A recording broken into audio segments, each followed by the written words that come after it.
ایک سفر میں حضور علیہ الصلوۃ والسلام اور اصحاب گامزن تھے کہ راستے میں قیام کیا تو ایک قبیلے کی صلح کروانے کے لیے حضور علیہ السلام تشریف لے گئے. وہاں کچھ تاخیر ہو گئی تو صحابہ نے حضرت ابوبکر صدیق کو کہا کہ حضور رک گئے ہیں تو نماز کا وقت جا رہا ہے، آپ نماز پڑھا دیجئے. تو حضرت ابوبکر صدیق رضی اللہ تعالیٰ عنہ مصلی پہ کھڑے ہو گئے. اب نماز شروع ہوگی، ادھر سے حضور بھی فارغ ہو گئے تو آقا کریم تشریف لائے. تو آقا کریم علیہ السلام جو ہی تشریف لائے تو صحابہ کی صفیں بندی ہوئی تھیں. حضور کو دیکھا، انہوں نے راستہ چھوڑ دیا. پیچھے سے لے کر کے مصلی تک صحابہ نے حالت نماز کے اندر حضور کے لیے راہ کشادہ کر دی.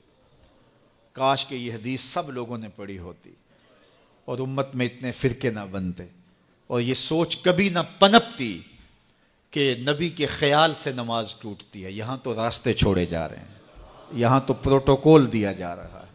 اللہ اکبر. اور یہ حدیث کہیں چھپی نہیں ہے، بخاری کے اندر چھپی ہوئی ہے. اللہ اکبر. آقا کریم علیہ السلام تشریف لائے تو صحابہ نے راستہ چھوڑنا شروع کر دیا. نماز بھی چل رہی ہے اور حضور کا راستہ بھی چھوڑ رہے ہیں. بالکل حضرت ابوبکر صدیق کے پیچھے آ کے حضور کھڑے ہو گئے. وابو بکر لا یلتفت یمینا ولا یسارا. جب آپ نماز پڑھتے تھے تو نہ دائیں دیکھتے نہ بائیں دیکھتے، پوری توجہ انہماک ہوتا. وہ اپنی کیفیات کے جہان میں ڈوبے تھے اور حضور آ کے پیچھے کھڑے ہو گئے. صحابہ نے اپنے ہاتھوں کی پشت پہ ہاتھ مارنے شروع کر دیے. مکعن و تس دیا قرآن نے. تالی لگانا، سیٹی مارنا یہ شیطانی اعمال ہیں، لیکن ہاتھ کی پشت پہ ہاتھ مار کے متنبہ کرنا یہ مختلف مواقع کے اوپر یہ جائز ہے. تو اب جب حضور آ کے پیچھے کھڑے ہو گئے اور صحابہ سمجھے کہ حضرت ابوبکر صدیق ایک استغراق کے عالم میں ہیں، ایک کیفیت کے جہاں میں ڈوبے ہیں، تو انہوں نے اپنے ہاتھوں کی پشتوں پہ ہاتھ مارنے شروع کر دیے. تو حضرت صدیق اکبر سمجھ گئے کوئی غیر معمولی واقعہ ہو گیا. دیکھا پیچھے حضور کھڑے تھے. اللہ اکبر. تو حضرت صدیق اکبر مصلی سے سرک کے پیچھے آنے لگے تو آقا کریم نے اشارہ کیا رکو، نماز پڑھاؤ. سیدنا صدیق اکبر اس کے باوجود پیچھے آ گئے. کبھی ہوتا ہے حکم اور کبھی ادب آگے ہوتا ہے. اللہ اکبر. حضرت سیدنا علی المرتضیٰ رضی اللہ تعالی عنہ کو کہا نا حضور نے صلح حدیبیہ کے موقع پہ صلح نامہ لکھوایا جا چکا تو لکھا یہ محمد رسول اللہ اور قریش کی جانب سے ہے. تو عروہ نے کہا اگر محمد رسول اللہ مان لیں ہم تو پھر لڑائی کس چیز کی ہے؟ تو اس لیے محمد رسول اللہ نہیں، محمد بن عبداللہ لکھا جائے.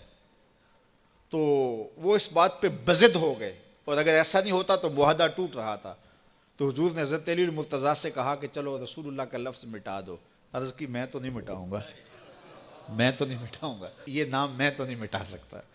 پھر حضور نے خود مٹایا. اب یہاں حضور نے کہا ابو بکر رکو، لیکن حضرت ابو بکر نہیں رکے، پیچھے آ گئے. اور پھر حضور خیر مصلی پہ گئے، نماز ہوئی، سلام پھرا.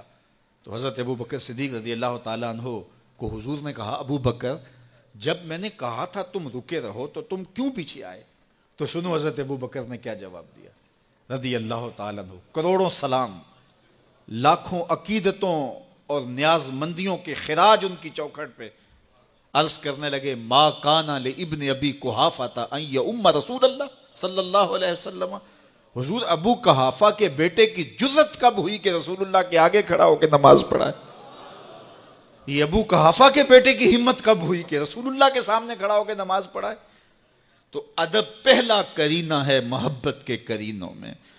حضرت ابو بکر صدیق رضی اللہ تعالی عنہ نے اگر حضور علیہ الصلوۃ والسلام کی اطاعت اور حضور کی محبت، ادب، فرما برداری اور جانثاری کے انوکھے باب رقم کیے ہیں، لیکن حضور نے بھی ان کو جو اعزازات دیے. ایک خاتون آئی مسئلہ پوچھنے، آقا کریم نے فرمایا پھر آ جانا. اس نے کہا پھر آؤں اور آپ نہ ملیں؟ تو کہا میں نہ ملوں ابو بکر تو ملیں گے نا. اللہ اکبر. تو اپنے بعد اشارہ دے دیا ان کی طرف کہ میرے بعد میرا نائب ابو بکر ہے. اللہ اکبر. عزتوں کی مسند اور عزتوں کی معراج اور عزتوں کے مقام پہ سیدنا صدیق اکبر رضی اللہ تعالی عنہ کو بٹھایا.